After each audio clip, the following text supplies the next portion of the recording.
Muhammadin wa ala alihi wa sahbihi ajma'in amma ba'd subhanaka la ilma lana illa ma 'allamtana innaka antal alimul hakim wa tub 'alaina innaka antat tawwabur rahim rabbi shrah li sadri wa yassir li amri wahlul 'uqdatam min lisani yafqahu qawli raditu billahi rabba wa bil islami dina wa bi muhammadin nabiyya wa rasula rabbi zidni ilma warzuqni fahma amin ya rabbal alamin.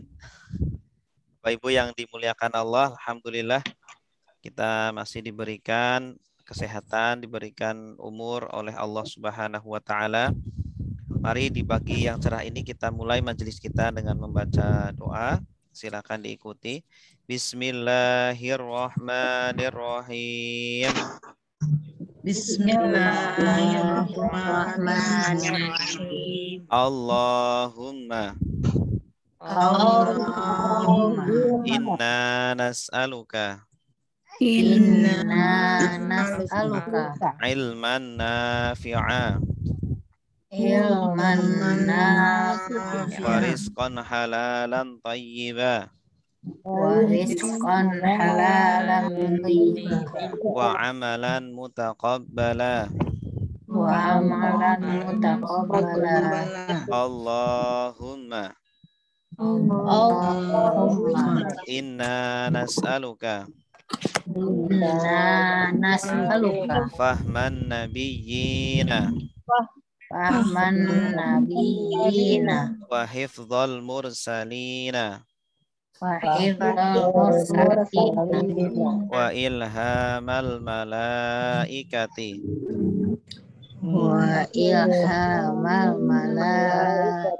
al-muqarrabina Allahumma fakihna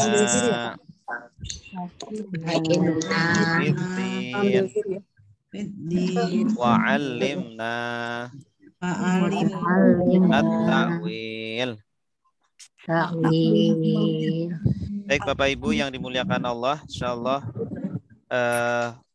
mata kuliah pada hari ini setiap hari Selasa insyaallah kita akan membahas tentang hadis Arba'in Nawawi, ya, melanjutkan kajiannya Ustadz Samsudin karena Ustadz Samsudin berhalangan sehingga harus saya gantikan. Insya Allah setiap hari Selasa kita akan membahas kitab Al-Arba'in An-Nawawiyah dan insya Allah membahas Ma'rifatullah. Ya, jadi kita mix ya. Insya Allah mungkin minggu ini hadis, nanti minggu depan kitab Al-Hikam karangan Al-Imam Ibnu Athaillah As-Sakandari. Nah, insya Allah pada pagi hari ini kita akan membahas kitab Al-Arba'in An-Nawawiyah karangan Al-Imam An-Nawawi rahimahullahu ta'ala. Dan juga syarahnya, penjelasannya yaitu dari kitab Al-Wafi karangan Ad-Doktor atau Doktor Mustafa Dib Al-Bugha. Ya, semoga Allah Subhanahu wa taala memberikan keberkahan dan memberikan ilmu yang bermanfaat kepada kita semuanya. Baik. Insyaallah kita akan membahas hadis yang ke-13 ya, karena hadis yang 1 sampai 12 sudah kita bahas. Nah, nanti yang baru-baru bisa melihat di YouTube ya. Insyaallah nanti kita sharekan channelnya. Nah, hadis yang ke-12 ini berbunyi Bismillahirrahmanirrahim. An Abi Hamzata Anas bin Malikin radhiyallahu anhu. Ya, hadis ini diriwayatkan dari Abu Hamzah. Abu Hamzah yaitu Anas bin Malik. Nama kunyahnya adalah Abu Hamzah. Radhiyallahu anhu, khadimi Rasulillah sallallahu alaihi wasallam. Beliau Anas bin Malik adalah pelayannya Rasulullah sallallahu alaihi wasallam. Anin Nabi sallallahu alaihi wasallam, dari Nabi sallallahu alaihi wasallam, qal, beliau bersabda ya. Nah, Anas bin Malik langsung mendengar dari Nabi, la yu'minu ahadukum, tidaklah beriman kalian, ya, seseorang dari kalian, hatta yuhibba li akhihi ma yuhibbu li nafsihi. Tidaklah beriman kalian atau tidaklah sempurna iman kalian sehingga kalian mencintai kepada saudaranya sebagaimana ia mencintai kepada diri sendirinya. Ini rawahu al-Bukhari wa Muslim. Hadis ini diriwayatkan oleh Al-Imam Al-Bukhari dan Imam Muslim. Artinya hadis ini sangat sahih sekali karena semua hadis yang berada di dalam kitab Sahih Al-Bukhari dan Sahih Muslim semuanya sahih, apalagi kalau ada di kedua kitab ini. Ini derajat sahih yang paling tinggi, ya. Nah, kalau kita mengecek, ya, sumber dari hadis ini, maka ada di beberapa kitab-kitab hadis di dalam Kutubus Sittah, 6 kitab hadis utama. Yang pertama ada di dalam kitab Sahih Al-Bukhari, kitab Al-Iman. Ya, karena memang hadis ini membicarakan tentang iman, ya, bahwa iman itu tidak hanya perkataan saja, tetapi iman juga al-qaulu wal amal. Iman juga selain ucapan, mengucapkan asyhadu alla ilaha illallah wa asyhadu anna muhammadar rasulullah, ya. Iman juga harus dibuktikan dengan amal perbuatan. Kemudian di dalam kitab Sahih Muslim, juga di dalam kitab Al-Iman, nomor hadis 45. Di dalam kitab Sunan An-Nasai, yaitu bab alamatul iman. Kemudian Sunan At-Tirmidzi, Sifatul Qiyamah. Kemudian Sunan Ibnu Majah. Ya, jadi hadis ini saking kuatnya dan saking pentingnya sehingga tercantum di dalam 5 kitab hadis induk, ya. 5 kitab hadis induk ini adalah Sahih Bukhari, Sahih Muslim, Sahih Sunan An-Nasai, Sunan At-Tirmidzi dan Sunan Ibnu Majah, ya. Baik, Bapak Ibu yang dimuliakan Allah. Nah, kita ingin mengenal siapa itu periwayat dari hadis ini, ya. Kita agar lebih dekat dengan para sahabat, karena para ulama mengatakan bidzikris sholihin tatanazzalu rahmat. Ya, dengan menyebut nama-nama orang soleh, dengan menyebut kisah-kisah dan cerita-cerita orang soleh, maka akan turunlah rahmat-rahmat kepada majelis tersebut. Nah, semoga dengan membahas, ya, periwayat dari hadis ini kita juga akan mendapatkan rahmat-rahmat dari Allah Subhanahu wa taala. Periwayat pertama dari hadis ini yaitu sahabat mulia Abu Hamzah Anas bin Malik bin Nadhr bin Domdom bin Zaid bin Haram bin Jundab bin Amir bin Gham bin Adi bin Malik bin Taimullah bin Sa'labah bin Amr bin Al-Khazraj, ya. Khazraj. Jadi orang Arab memang kebiasaan mereka ini, mereka menghafal nama-nama orang tua mereka, ya. Ini salah satu kebanggaan mereka. Mereka itu bisa menghafal atau mengetahui silsilah keturunan mereka. Nah, jadi Imam Anas bin Malik ini memiliki kunyah atau nama panggilan atau nama gelar, atau bukan gelar, ya, nama julukan, yaitu Abu Hamzah, ya. Kemungkinan mungkin beliau memiliki anak namanya Hamzah sehingga kunyahnya Abu Hamzah. Imam Malik ini, atau sahabat Anas bin Malik ini berasal dari Madinah, ya. Jadi beliau termasuk Al-Ansor, ya, para sahabat yang menolong Al-Muhajirin ketika Muhajirin hijrah ke Madinah dari Mekah. Nah, sahabat Anas bin Malik ini berasal dari suku Khazraj, ya, suku besar yang berada di Madinah, yang sebelum kedatangan Nabi Shallallahu Alaihi Wasallam sering berperang dengan suku Aus. Nah, namun setelah Nabi SAW datang, kemudian dua suku ini menjadi bersaudara. Nah, sahabat Anas bin Malik ini memiliki ayah namanya Malik dan memiliki ibu namanya Ummu Sulaim, ya, atau Rumaisah. Ya, ibunya ini sangat luar biasa. Beliau bahkan mewakafkan atau menghibahkan anaknya, yaitu Anas bin Malik, menghadiahkan Anas bin Malik untuk Rasulullah Shallallahu Alaihi Wasallam.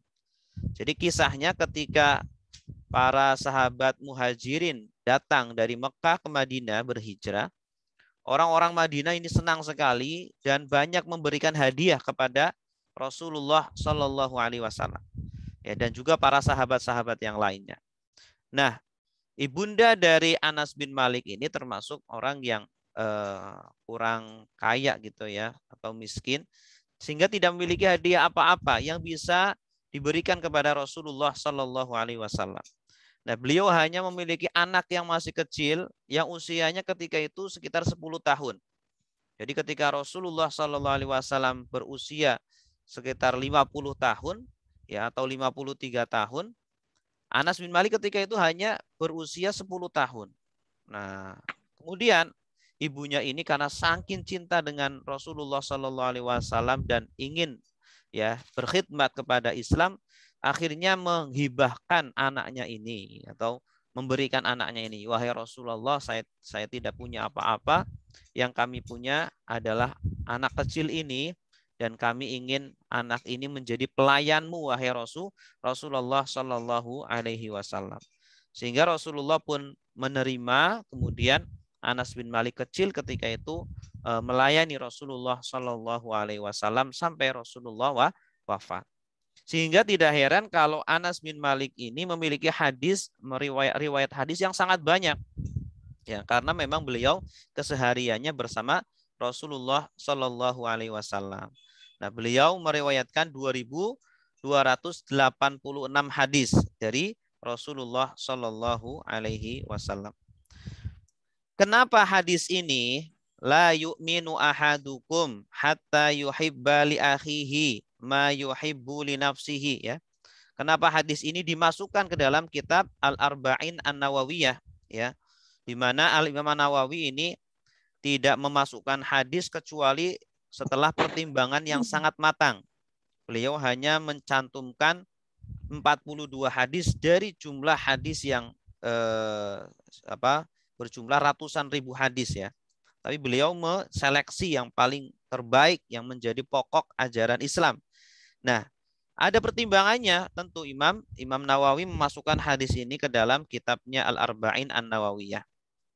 Yang pertama, menurut Imam Ibnu Abu Zaid, beliau mengatakan bahwa siklus kebaikan kita seorang muslim itu ada pada 4 hadis. Ya, jadi kalau kita ingin menjadi orang yang baik, ya, kita diberikan predikat sebagai orang yang baik, ya, menurut Allah, menurut Islam, maka amalkanlah 4 hadis. Ya. Bawa tuh banyak banget tuh Mbak, cermin, tanaman, nggak apa-apa. Amalkanlah 4 hadis. 4 hadis itu apa? Yang pertama, barang siapa yang beriman kepada Allah dan kepada hari akhir, maka katakanlah yang baik atau diam, gitu ya. Jadi di antara kesempurnaan seseorang dalam imannya adalah tidak berkata kecuali yang baik-baik saja, atau kalau tidak bisa lebih baik diam. Nah, ini siklus yang pertama, siklus kebaikan, artinya poros kebaikan yang pertama. Itu. Nah, kalau kita ingin melihat keislaman kita sudah benar, sudah baik atau belum, keimanan kita sudah sempurna atau belum, maka yang pertama adalah ucapan kita, ya, yang kita ucapkan itu sudah baik atau masih kurang baik. Kalau masih kurang baik, lebih baik kita diam. Kemudian yang kedua, hadis yang kedua adalah di antara tanda sempurnanya seseorang adalah meninggalkan sesuatu yang tidak bermanfaat bagi dia. Ya, min husni islamil mar'i tarkuhu ma la ya'ni. Ya, termasuk dari tanda bagusnya dan sempurnanya iman seseorang adalah meninggalkan sesuatu yang tidak bermanfaat bagi dia. Ya, baik di dunianya ataupun di akhiratnya, ya. Maka janganlah menjadi orang yang pengangguran, ya, menghabis-habiskan waktu untuk sesuatu yang tidak bermanfaat, apalagi sesuatu yang mohon maaf mungkin mendatangkan dosa, sesuatu yang mendatangkan kerugian. Nah, ini yang kedua. Maka kalau kita ingin menjadi orang baik, amalkan hadis yang kedua ini. Termasuk di antara tanda sempurna imannya seseorang adalah meninggalkan sesuatu yang tidak bermanfaat. Kemudian yang ketiga, tanda kebaikan seseorang adalah hadis la taghdab. Janganlah marah, janganlah mudah emosi. Nih, jadi orang itu dilihat dia itu sudah menjadi orang yang baik, orang yang soleh atau belum, yaitu ketika dia bisa menahan amarahnya, bisa menahan emosinya, gitu.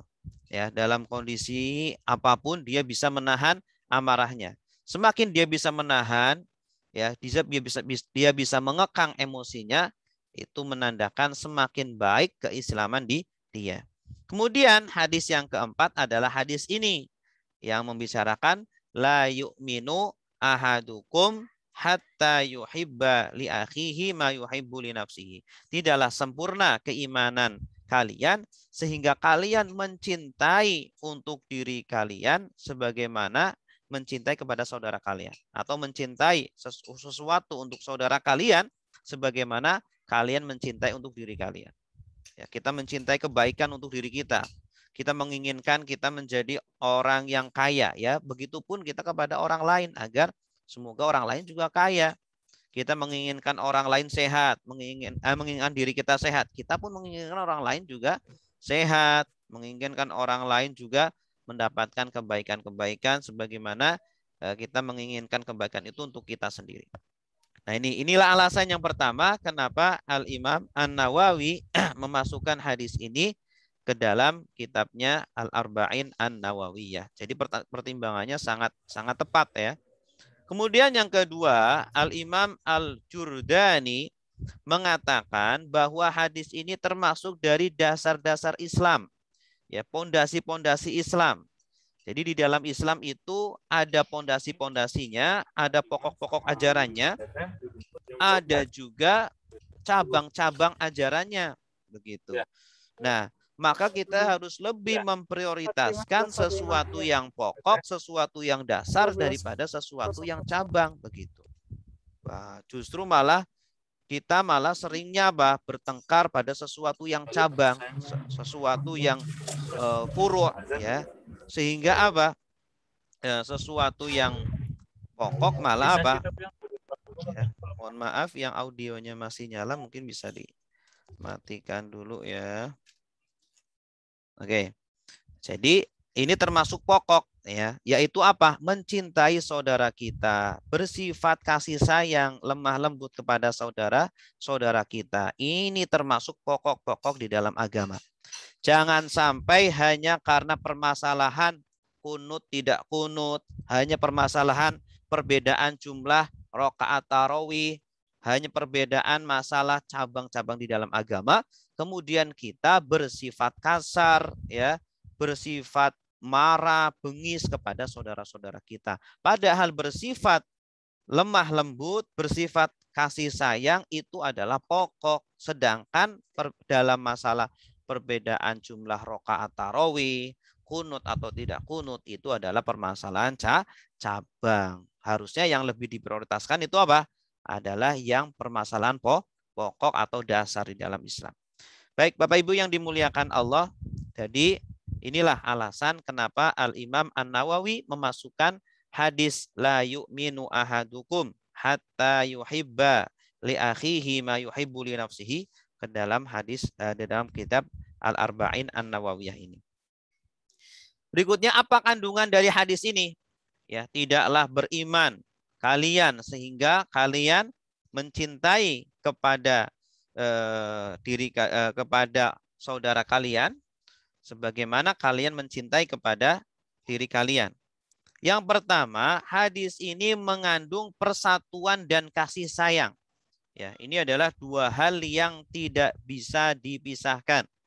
Ya, artinya Islam itu mengharapkan persatuan, ya, persatuan semua umat muslim, semua kaum mukminin agar bersatu, ya. Dan Islam itu mengharapkan kehidupan yang harmonis dan damai, penuh dengan kasih sayang, gitu. Nah, Pak Ustadz, kalau kita ngelihat di Arab itu kan sering perang, sering bunuh-bunuhan, itu bagaimana? Nah, ini masalah perang dan bunuh-bunuhan ini bukan berasal dari Islam, ya. Jadi kita dikit-dikit perang, dikit-dikit bunuh dan lain sebagainya itu bukan dari Islam, kecuali kalau memang peperangan yang dilakukan sesuai dengan syariat. Ya, kita memerangi kaum kafir, memerangi kaum kafir yang memang memerangi kita, maka itu diperbolehkan gitu. Karena memang mereka memerangi kita sebagaimana yang terjadi di zaman Rasulullah Shallallahu Alaihi Wasallam. Nah, maka untuk terciptanya persatuan dan kasih sayang di masyarakat, maka setiap individu harusnya mendahulukan kepentingan umum daripada kepentingan pribadinya. Ya, ketika orang mementingkan kepentingan umum daripada kepentingan pribadinya, maka akan tumbuh apa? Akan tumbuh keadilan, akan tumbuh kedamaian, akan tumbuh keharmonisan. Ya, orang tidak egois tapi saling peduli, begitu. Ini di sinilah bagaimana Islam itu membangun peradaban dan membangun masyarakat.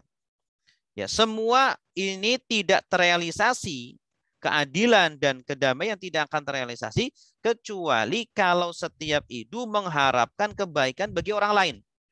Gitu. Makanya hadis ini menekankan kepada kita semuanya untuk mengharapkan kebaikan untuk orang lain sebagaimana kita mengharapkan kebaikan itu untuk diri kita. Nah, sehingga Rasulullah Shallallahu Alaihi Wasallam mengaitkan antara keimanan seseorang dengan kasih sayang dia kepada orang lain.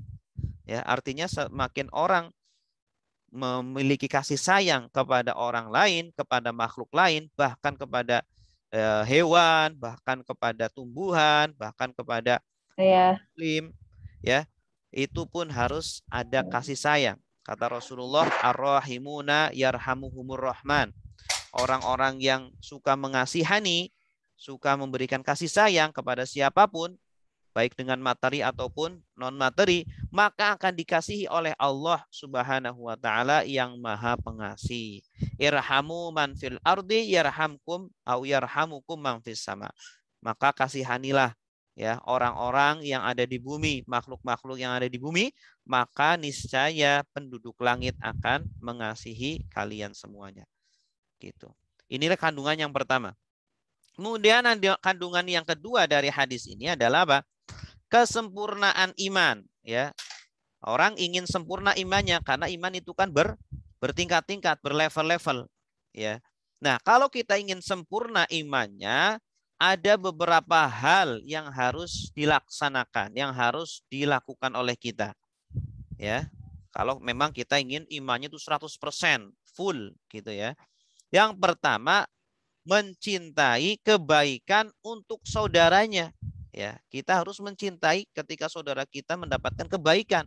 Ketika saudara kita mendapatkan rezeki nomplok ya, dia habis beli motor, habis beli mobil, habis beli apapun. Ya, kita jangan iri, jangan benci, ya, jangan hasut kepada dia gitu. Ya. Dan ketika saudara kita terkena musibah, saudara kita terkena keburukan, kita pun ya sedih, ya. Jangan kemudian kita malah senang ketika saudara kita tertimpa keburukan atau terkena musibah. Nah, jadi kita masing-masing bisa mengukur diri kita masing-masing ya. Apakah keimanan kita sudah sempurna atau masih setengah-setengah atau sangat tipis sekali? Bagaimana sikap kita ketika melihat saudara kita mendapatkan kebaikan dan ketika saudara kita mendapatkan keburukan? Kalau ketika saudara kita mendapatkan kebaikan lalu kita senang, kita legowo, kita ridho, ya, maka itu tanda iman kita baik, iman kita sempurna. Tetapi kalau ketika melihat saudara kita mendapatkan kebaikan, kemudian kita dongkol, kemudian kita iri, kita berharap agar nikmat itu hilang, nah, itu tanda bahwa iman kita masih lemah, gitu. Kemudian yang kedua, tanda kesempurnaan seorang mukmin adalah bersegera memberi nasihat kepada saudaranya yang lalai. Gitu. Ya, ketika saudaranya lalai, saudaranya salah, saudaranya dalam maksiat, maka dia bersegera untuk memberikan nasihat. Kenapa? Karena dia mengharapkan kebaikan kepada siapapun. Ya, kebaikan kepada semua orang agar semua orang bisa masuk surga, agar semua orang bisa mendapatkan rahmat dari Allah, mendapatkan balasan pahala dari Allah Subhanahu wa taala. Makanya dia tidak rela kalau ada orang yang berada dalam kemaksiatan, berada dalam kebodohan, berada dalam kesesatan gitu. Bahkan kepada non muslim pun seperti itu, gitu ya. Nah, kemudian yang ketiga, segera memaafkan dan memenuhi hak saudaranya. Ya, kalau kita ingin mendapatkan keimanan yang sempurna, kita harus memaafkan ketika ada saudara kita yang bersalah kepada kita. Atau ketika ada hak saudara kita belum kita penuhi, segeralah kita penuhi haknya. Kita semua berhutang kepada saudara kita, teman kita, atau siapapun, maka sebisa mungkin, secepat mungkin kita lunasi hutang kita, penuhi hak dia, atau mungkin kita punya kewajiban kepada dia, segeralah untuk penuhi kewajiban itu. Ya, sebagaimana kita juga ingin ketika kita memiliki hak, ya, kita ingin segera ditunaikan hak kita oleh saudara kita atau teman kita. Ya, sebagaimana kita ingin diperlakukan baik, maka perlakukanlah yang baik kepada saudara-saudara kita. Baik, di dalam sebuah hadis Rasulullah Shallallahu Alaihi Wasallam bersabda yang artinya, barang siapa yang ingin dijauhkan dari neraka dan dimasukkan ke surganya Allah, hendaklah dia mati dalam kondisi beriman, ya, kepada Allah dan hari akhir.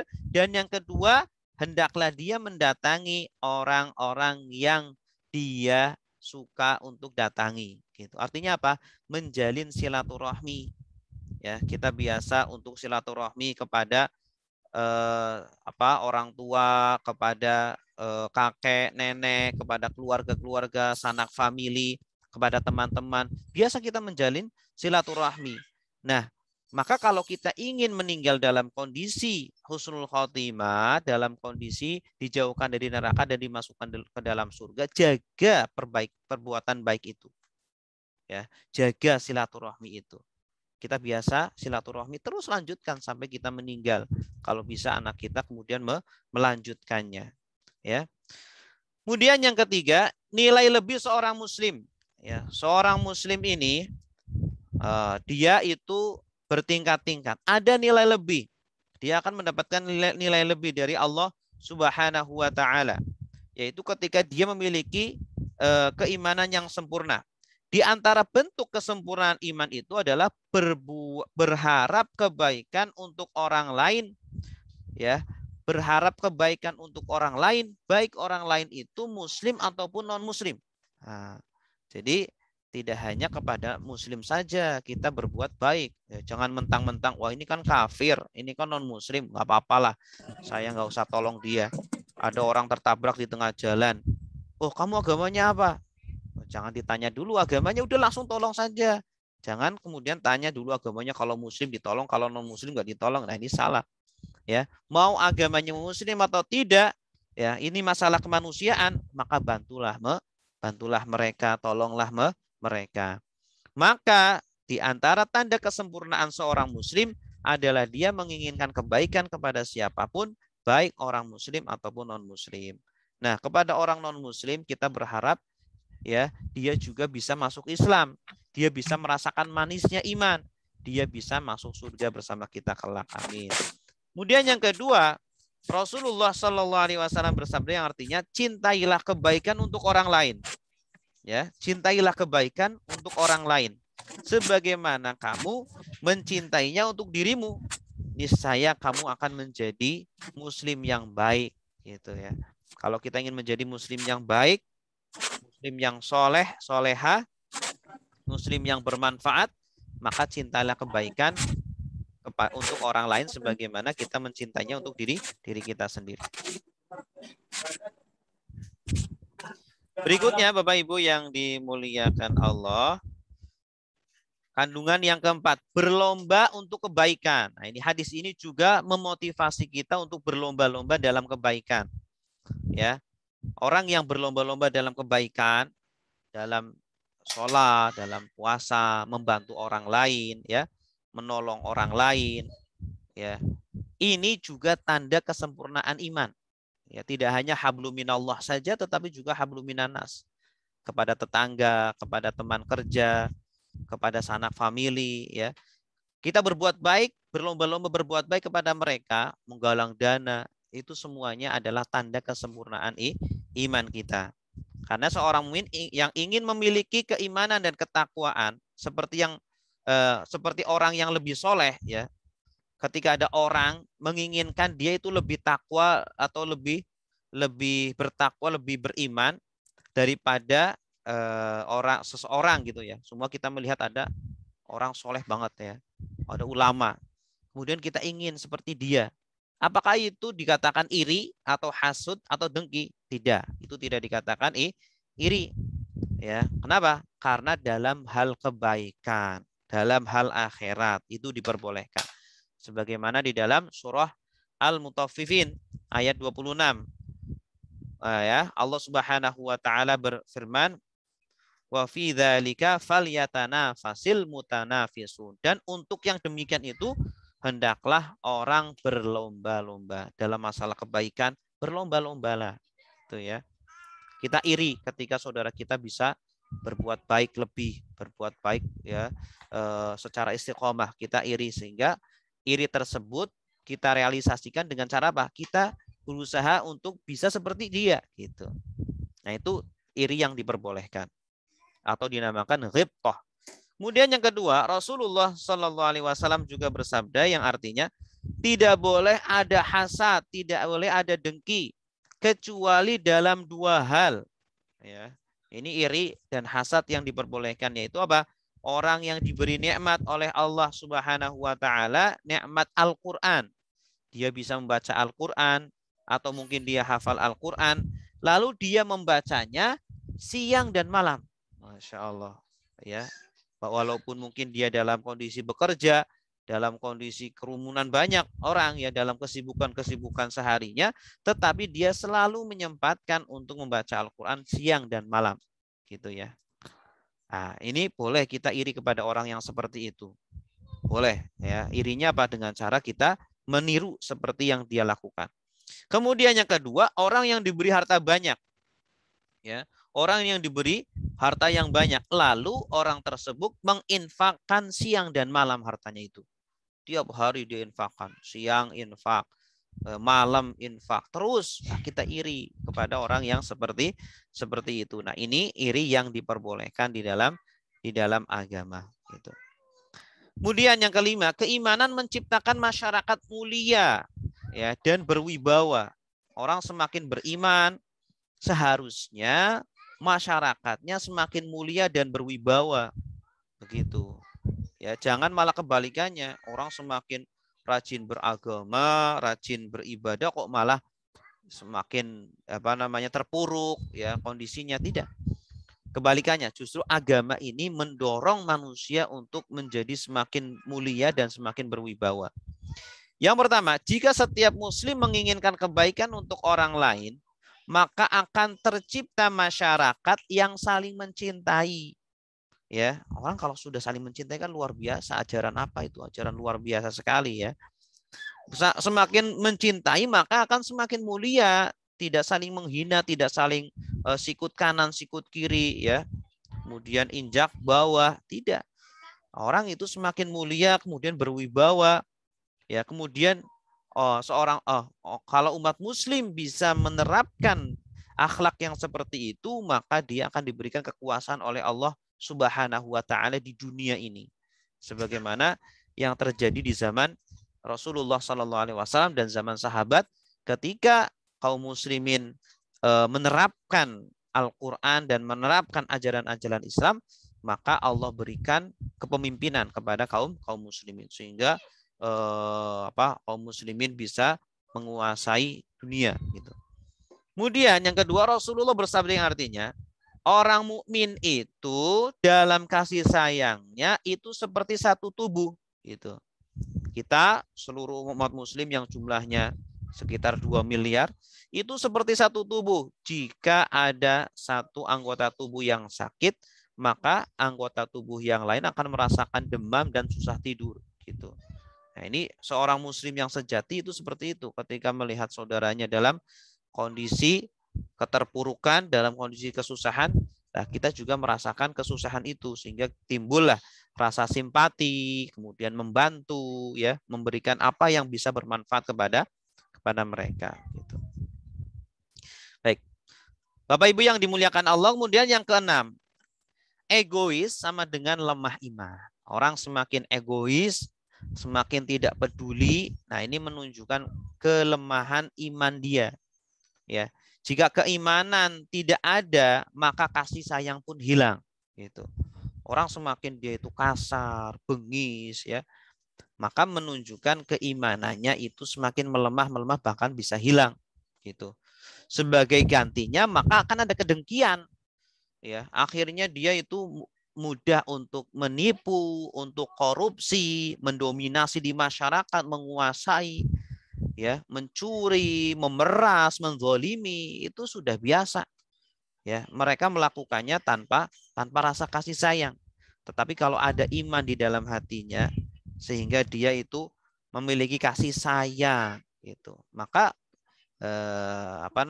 orang-orang yang korupsi, orang-orang yang mencuri, orang menzalimi itu ya menunjukkan keimanannya sangat lemah sekali.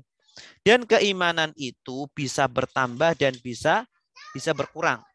Ya, dia bisa bertambah dengan ketaatan, dengan perbuatan baik, dan bisa berkurang dengan kemaksiatan. Ya, seseorang itu kalau ingin menjadi seorang mukmin yang sempurna, maka teruslah perbanyak ibadah, perbanyak ketaatan, perbanyak kebaikan-kebaikan, baik hablum minallah ataupun hablum minanas. Semakin dia berbuat baik, maka akan semakin bertambah keimanannya. Kemudian yang ketiga, hasud akan mengurangi kesempurnaan iman. Ya, jadi ketika kita iri, dengki kepada orang lain, justru keimanan kita akan semakin menipis dan membakar kebaikan dan pahala yang kita lakukan. Nauzubillah. Ya, sebagaimana api memakan kayu bakar, sebagaimana di dalam hadis. Ya. Kemudian yang terakhir, tingkatan hasad. Nah, iri atau dengki itu ternyata bertingkat-tingkat, Bapak Ibu. Ya. Yang pertama adalah ketika seseorang berkeinginan nikmat yang ada pada orang lain itu hilang dan meskipun tidak berpindah kepadanya.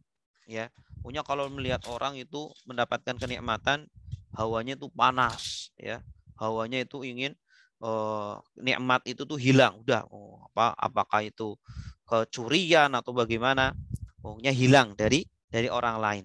Dia tidak ingin orang lain mendapatkan nikmat. Walaupun nikmat tersebut tidak berpindah kepada dia, tetapi kepada orang lain atau siapapun. Kemudian yang kedua, iri yang bersifat berkeinginan nikmat yang ada pada orang lain itu hilang, lalu berkeinginan nikmat tersebut pindah kepada dirinya. Ini juga tidak diperbolehkan, ya, termasuk yang diharamkan juga. Ya. Kemudian yang ketiga, tidak punya maksud pada nikmat orang lain, namun ia ingin orang lain tetap dalam keadaan yang miskin dan bodoh. Ya, ingin orang itu dalam kondisi miskin, bodoh, dalam kondisi terpuruk terus. Hasad yang seperti ini membuat seseorang akan mudah merendahkan dan meremehkan orang lain. Ya, mungkin dulu kita punya teman-teman ketika sekolah atau ketika kuliah. Dahulu mungkin ya sama seperti kita nasibnya. Nah, sekarang mungkin sudah menjadi orang besar. Nah, kita nggak rela kalau dia menjadi orang besar. Pengennya dia tuh rendah aja gitu. Pengennya kita bisa meremehkan dia, ya, merendahkan dia. Na'udzubillah. Nah, ini juga termasuk hasad yang diharamkan. Kemudian yang keempat, tidak menginginkan nikmat orang lain hilang, namun ia ingin orang lain tetap sama dengannya. Jika keadaan orang lain lebih darinya, barulah dia hasad. Ya, dia menginginkan agar orang lain itu sama kondisinya dengan dia. menginginkan orang lain hilang sehingga tetap sama dengannya. Yang tercela adalah keadaan kedua, ketika menginginkan nikmat saudaranya itu hilang. Nah, ini yang tidak boleh, yaitu apa? Ketika dia menginginkan nikmat dari saudaranya hilang. Ya, kalau masih di bawahnya atau sama dengan dia nggak apa-apa lah. Tapi kalau sudah di atas dia nggak mau. Nah, ini juga irinya mending sih, tapi masih haram, masih tidak diperbolehkan.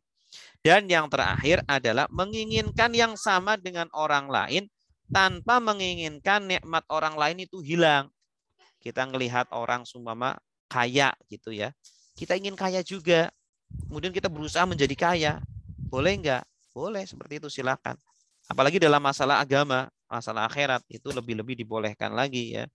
Kita melihat orang dia bisa membaca Al-Quran dengan baik dan benar, ya rajin. Maka kita kemudian iri, pengen seperti dia. Kemudian kita berusaha untuk sama seperti dia atau lebih, itu diperbolehkan, bahkan dianjurkan itu. Tanpa kita kemudian menginginkan agar nikmat itu hilang dari dia. Gitu. Baik, Bapak Ibu yang dimuliakan Allah, demikian yang bisa kami sampaikan berkaitan dengan hadis yang ke-13 ini dari kitab Al-Arba'in An-Nawawiyah yang berbunyi la yu'minu ahadukum hatta yuhibba li akhihi ma yuhibbu li nafsihi. Tidaklah beriman atau tidaklah sempurna keimanan kalian sehingga kalian mencintai untuk orang lain sebagaimana kalian mencintai sesuatu untuk diri kalian sendiri. Baik. Sebelum dibuka sesi tanya jawab, ada post test terlebih dahulu ya. Silakan bagi Bapak Ibu yang ingin mendapatkan jackpot ya, pahala di akhirat, saya doakan semoga masuk surga. Bagi yang mau menjawab pertanyaan nomor 1 atau 2 atau 3 atau 4. Silakan Bapak Ibu angkat tangan atau sebutkan nama dan asalnya. Silakan. Ustaz. Ya, silakan Ibu Sri Laksmi dari Sidoarjo ya. Silakan Ibu. Kediri. Oh, pindah. Udah netap di Kediri, pindah Bu. Enggak, ke rumahnya sendiri di Kediri. Oh, netap situ atau nanti balik lagi? Insya Allah ya bolak-balik. Bolak-balik, oke. Baik, silakan Bu. Jelaskan siapa itu Anas bin Malik. Iya.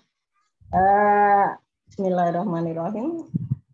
Anas bin Malik adalah periwayah hadis ini. Nama kunyahnya adalah Abu Hamzah. Kemudian dari suku Najr Madinah. Nama ayahnya Malik, nama ibunya Ummu Sulaim. Profesinya pelayan Rasulullah sejak kecil tahun 622 sampai 632 Masehi. Riwayat hadisnya 2286 hadis. Iya, mumtaz. Bagus. Terima kasih, Ibu. Yang nomor 2, silakan. Mengapa hadis ini dimasukkan ke dalam hadis kitab Al-Arba'in An-Nawawiyah? Silakan. Ibu Rafika, Ustaz. Ibu Rafika di Jakarta. Silakan, Bu. Ya. Karena dalam hadis ini ada siklus kebaikan. Ada 4. 1, barang siapa beriman pada Allah dan hari akhir, maka katakanlah yang baik atau diam. Iya. 2, di antara tanda sempurnanya iman seseorang adalah meninggalkan sesuatu hal yang tidak bermanfaat. Iya. 3, jangan marah atau jangan mudah emosi. Yang keempat, 4, hadis ini salah seorang di antara kita tidaklah beriman dengan iman sempurna sampai ia mencintai saudaranya sebagaimana ia mencintai dirinya sendiri. Iya, mumtaz. Bagus. Ustaz. Ya, terima kasih Ibu Rafikoh. Nomor 3, silakan. Saya Ustaz Rizko Novian. Ibu Rizko. Masya Allah. Ya. Di Jakarta ya? Ya, betul Ustaz. Ya. Silakan Ibu Rizko. Afwan ya, nggak buka kamera. Nggak apa-apa. Siap. Silakan. 3 hadis di sini yang pertama adalah persatuan dan kasih sayang, karena kita tahu bahwa Islam itu tujuan menciptakan kehidupan yang harmonis dan penuh kasih sayang. Jadi apabila kita dengan umat Islam itu mendahulukan kepentingan orang lain dibanding dirinya sendiri, makanya dari situ kita lihat bahwa disitulah letak dari kasih sayang Islam gitu. Dan itu bisa diperoleh dengan keimanan yang tinggi. Itu hadisnya, kasihilah makhluk di bumi, niscaya kau akan dicintai oleh makhluk yang di langit gitu ya. Iya, betul. Kemudian yang kedua, hadis ini juga merupakan refleksi dari iman yang sempurna gitu. Karena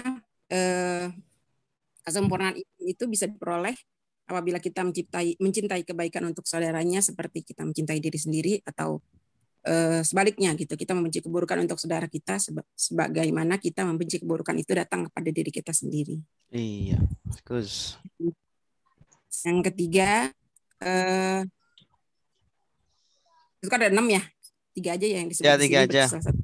Nah, ini merupakan nilai lebih buat seorang Muslim gitu ya.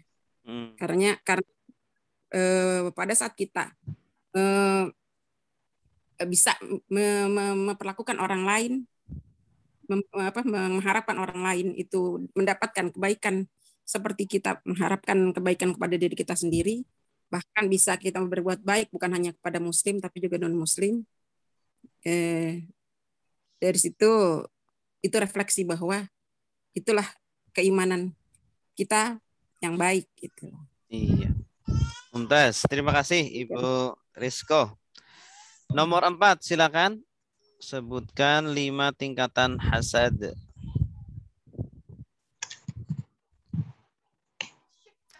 Silakan.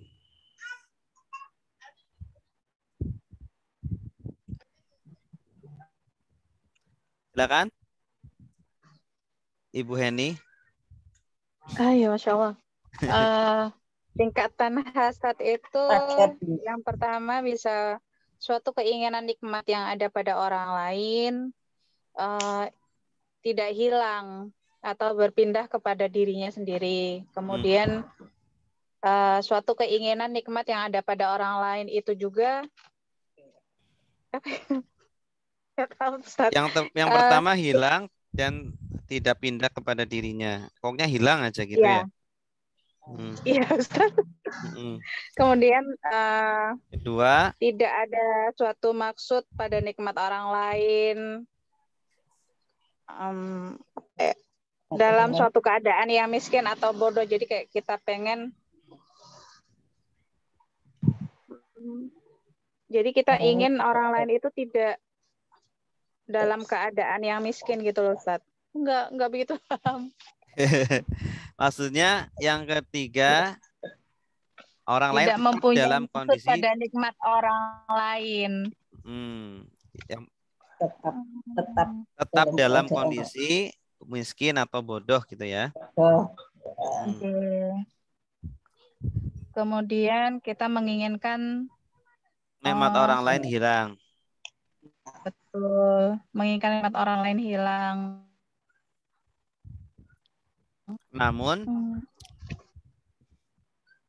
ya, orang tersebut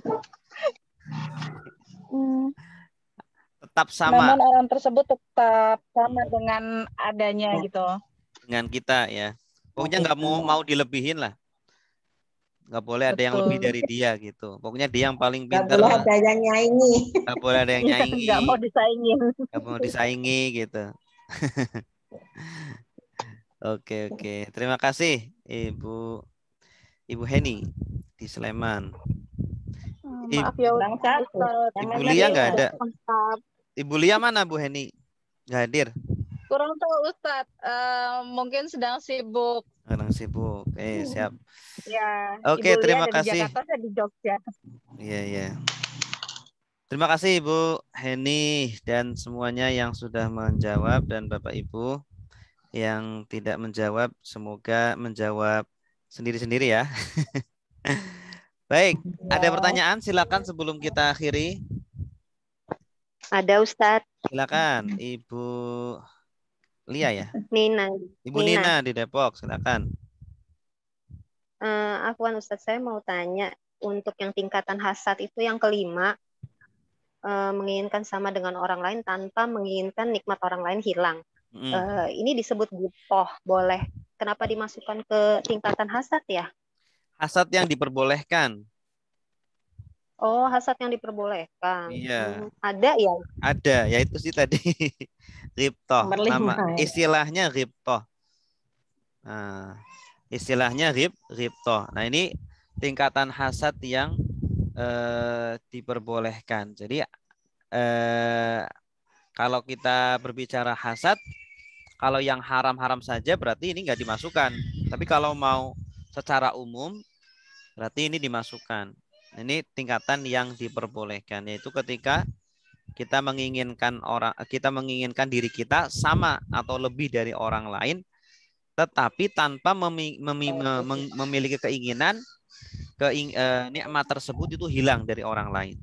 Ya, itu fitrah manusia.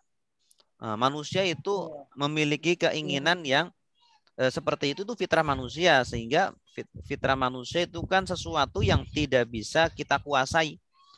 Ya, orang punya fitrah seperti itu, maka ya Allah tidak akan membebankan sesuatu yang tidak bisa kita kuasai gitu. Maka wajar ketika orang itu memiliki keinginan, orang beli motor, pengen saya punya motor juga.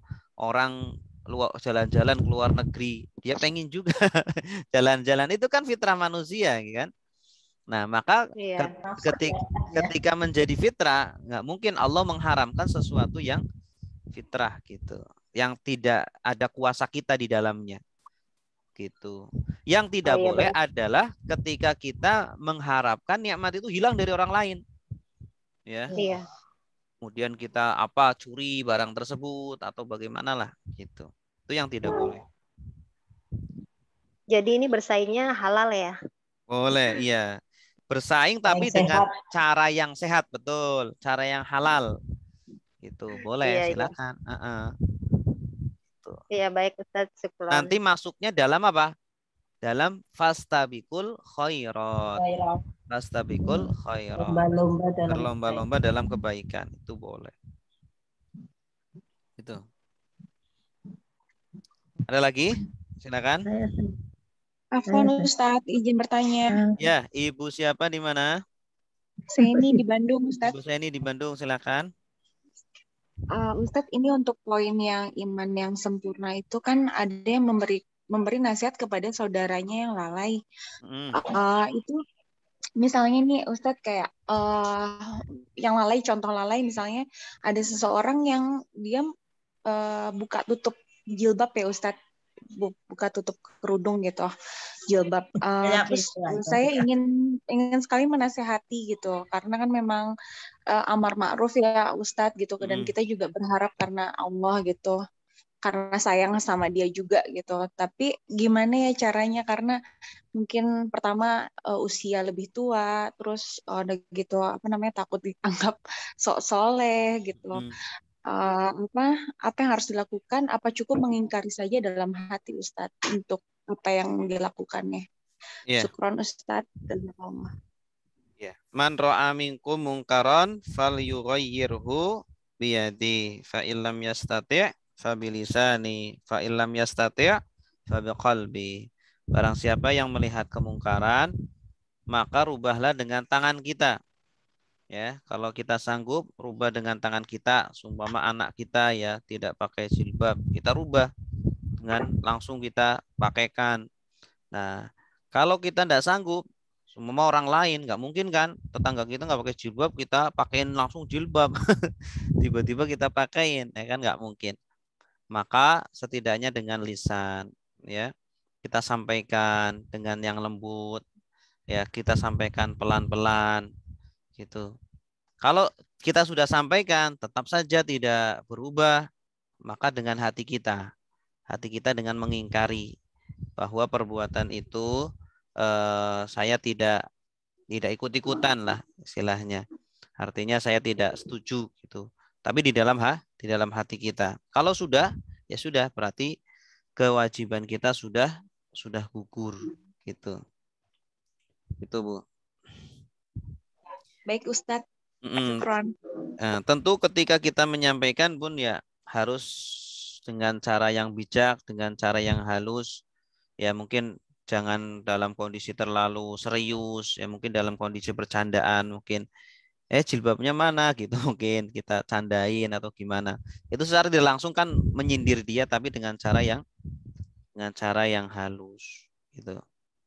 Kalau sudah tersampaikan melalui lisan, tetap saja tidak berubah, ya kita tidak, insya Allah tidak berdosa gitu. Ya, silakan. Ada lagi? Ibu Siti Juleha di Jakarta Barat. Silakan, Bu. Mohon penjelasan tentang tingkatan hasad yang nomor 1 dan 2. Apakah itu maksudnya sudah apatis, tidak punya cita-cita atau gimana? Ya, nomor 1 itu yang paling parah ya. Nomor 1 paling parah. Jadi dia itu setiap melihat orang dapat nikmat selalu aja panas, selalu dongkol. Pokoknya nggak mau orang itu punya nikmat. Lihat orang habis beli mobil, wah paling kredit, wah paling utang, oh paling kayak gitu. Itu yang pertama. Ya ini jadi walaupun nikmatnya itu tidak berpindah kepada dia, pokoknya kalau ada orang dapat nikmat nggak suka. Itu parah banget itu. Itu nggak ada kebaikan sedikit pun pada diri orang seperti itu tuh. Ya pokoknya ngelihat orang ada kebaikan, dia dapat ini, dapat itu, nggak suka pokoknya. Ini kan orang model gimana sih? Nah, yang kedua masih mending. Dia melihat orang dalam kebaikan, ya, dia nggak suka dan pengen dia yang mendapatkan, gitu, ya. Tapi kalau dia nggak ada kesempatan untuk mendapatkan itu, ya udah nggak ada iri, gitu. Contoh, ada orang memang levelnya sudah tinggi sekali di atas dia, nggak mungkin dia bisa mendapatkan nikmat itu. Ya dia nggak bisa iri, ngapain iri kepada orang yang udah levelnya udah tinggi banget. Ya, seumpama kita dengan presiden, kita dengan menteri, kan levelnya jauh banget. Kita mau nyamain dia mendapatkan nikmat seperti dia, nggak bisa. Ya, semua kita, oh saya nggak mau nih Pak siapa? Pak Jokowi jadi presiden. Saya aja yang harusnya jadi presiden harusnya tuh. Oh, akhirnya dia usaha biar digulingkan Jokowi, kemudian dia usaha, dia mencalonkan dia jadi presiden. Nah, kira-kira kita bisa nggak menyaingi Pak Jokowi biar kita jadi presiden?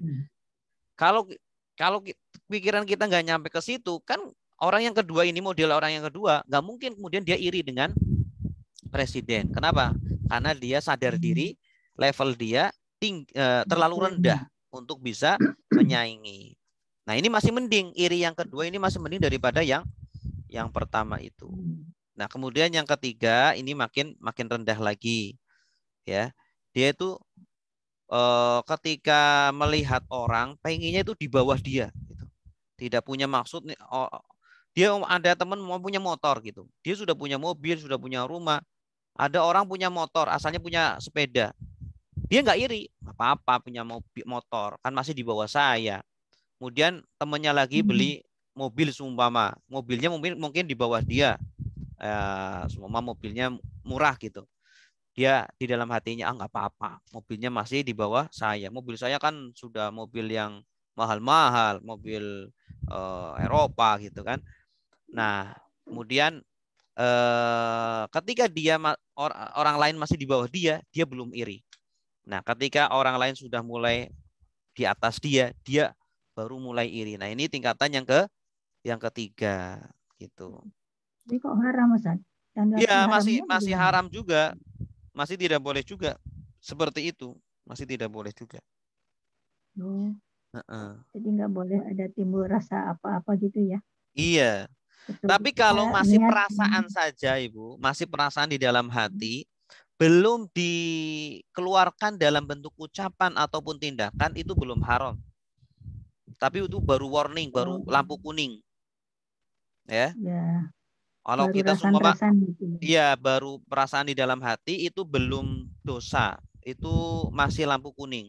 Tapi kalau sudah diucapkan, sudah ditindak, direalisasikan dalam tindakan, nah itu sudah haram,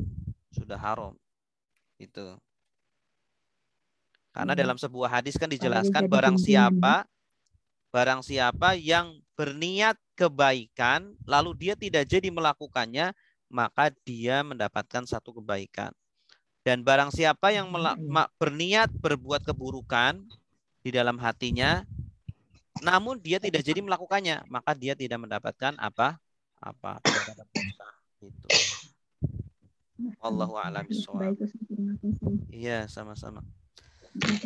Ustaz tanya. Silakan Bu. Bu Sri.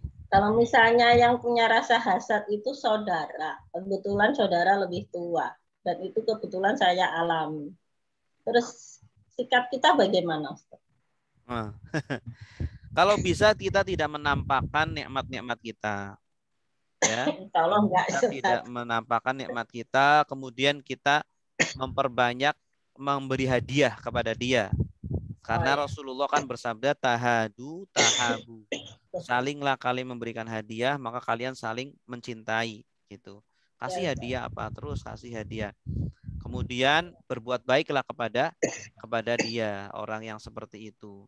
Begitu. Dan terakhir kita doakan semoga Allah rubah balik hati dia menjadi hati yang asalnya iri, dengki menjadi hati yang apa?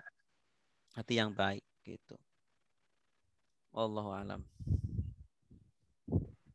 Baik. Ada lagi? Terima kasih. Ya, sama-sama Bu. Ada lagi? Silakan.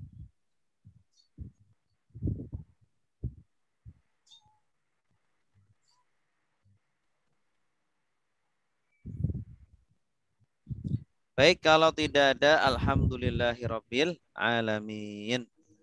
Cukup sampai di sini pertemuan kita. Insyaallah kita lanjutkan pada pertemuan-pertemuan berikutnya. Insyaallah hari Kamis ya kita bertemu lagi. Semoga Allah selalu memberikan kita kesehatan, memberikan kita istiqomah, memberikan kita keberkahan. Amin ya rabbal alamin. Ya, mari kita tutup dengan doa kafaratul majlis. Subhanakallahumma wa bihamdika asyhadu an la ilaha illa anta astaghfiruka wa atubu ilaik. Wassalamualaikum warahmatullahi wabarakatuh. Waalaikumsalam warahmatullahi wabarakatuh. Terima kasih, Ustaz. Ya, sama-sama. Izin Ustaz. Ya, silakan. Izin live ya Ustaz. Ya.